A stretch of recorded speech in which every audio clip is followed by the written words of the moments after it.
इंसानियत के नाम पर एक काला धब्बा है। इतिहास में एक काले बाप में एक काली चैप्टर बनकर रहेगी, इसको धोया नहीं जा सकता।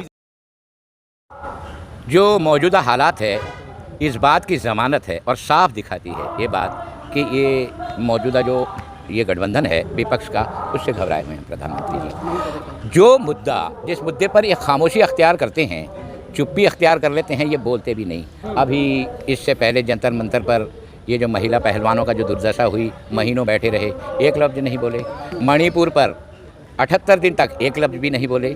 ये क्या बात है कि इस पर अनाप शनाप बोलते रहते हैं, और जो भी बोलते हैं ये कोई तर्कसंगत बात ही नहीं बोलते। हमारे हिंदुस्तान की ये रिवायत नहीं कि विपक्ष को कोई आतंकवादी संगठन से मवाजना किया जाए, उसकी तुलना की जाए।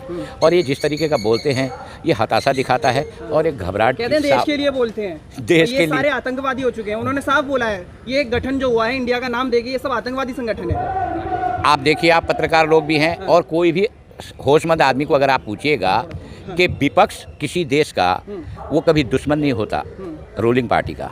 और एक प्रधानमंत्री इतनी बड़ी देश का, गणतांत्रिक देश का, और वो विपक्ष को अगर आतंकवादी संगठन के नाम से, ईस्ट इंडिया कंपनी के नाम से कहा जाए। देखिए, इन्हीं के कुछ प्रोग्रामों में, इनके जो कुछ स्कीम है उसके नाम में भी इंडिया जुड़ी है। अगर विपक्ष वाले उसी को इस तरह का बात कहने लगे, नाम से पार्टी का नाम रख देना कहाँ तक सही है?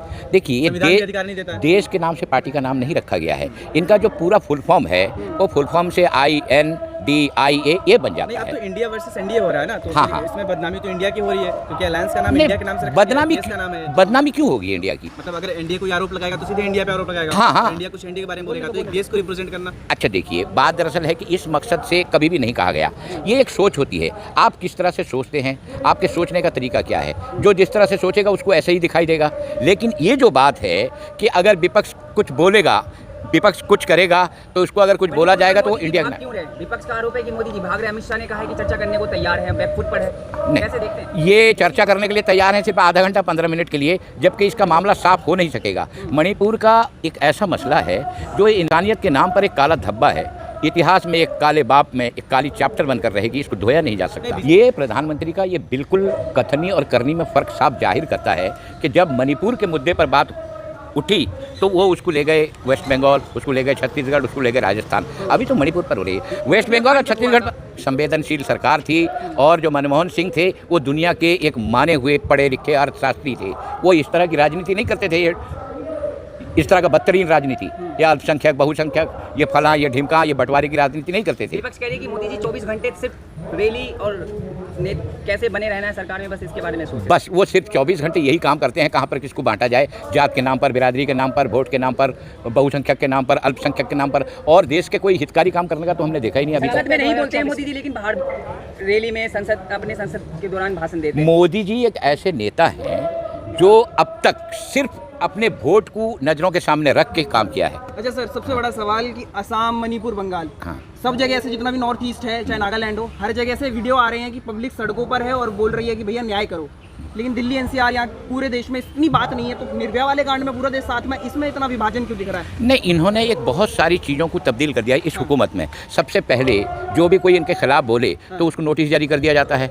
ये जो ED, CBI और बाकी का डर भी दिखाया जाता है, मुकदमा दायर कर दिया जाता है। कहाँ का क्या झूठ मूठ में एक अलग स्टेट की पुलिस आके दूसरे स्टेट से उठा के ले जाती है। ये भी एक फैक्टर है जो यहाँ पर वो ना हो पाने का। और दूसरा बात है, ये बरगलाने में सारे चीज़ों को पीछे छोड़ दिए हैं। ये सही सूचना देते ही नहीं। वो तो इन्होंने इंटरनेट बंद कर दिया, सूचनाहीन हो गई जनता। जब ये आया वीडियो तब इसका आक्रोश है। और बाकी का अगर इस तरह का सामुदायिक ये जो मसला है, अशांति अगर फैलाएंगे ये तो फैलेगा। ये आग बीते दिन पहले एक सिर्फ कलर के ऊपर विवाद हो गया, तो यहाँ तो बच्चों को नोचा जा रहा है। अब जनता जो है क्यों नहीं भावुक हो रही है, या फिर यहाँ पे उनको दिखाई नहीं दे रहा कि हाँ अब दिक्कत है? नहीं, भावुक हो रही है, होगी भावुक, अब आहिस्ता आहिस्ता हो रही है। अब देखिए, इनके जो बगल वाले राज्य हैं उस पर ज़्यादा असर पड़ रहे हैं, और यहाँ पर तो खुल के बात करने भी नहीं दिया जा रहा ना। मीडिया का जो विभाजन है ये सबसे बड़ा मुश्किल पैदा कर रहा है। इसमें सूचनाहीन हो गए हैं भारत के लोग। सवाल ये कि भगवा रंग जब अभी बात चली थी तो पूरे देश में विरोध दिखाई दिया था, अब कोई बात क्यों नहीं हो रही है? अब देखिए, ये रंगों में के हिसाब से बांट देना और बाकी के चीज़ों से हिसाब से बांट देना, बात तो हो रही है, बात होगी क्यों नहीं? हर जगह बात हो रही है, देश तो क्या विदेशों में बात हो रही है।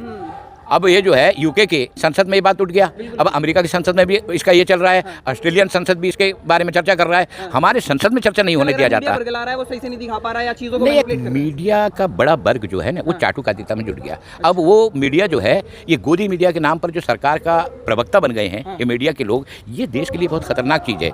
ये आगे चलकर और भी मुश्किल पैदा करेगा।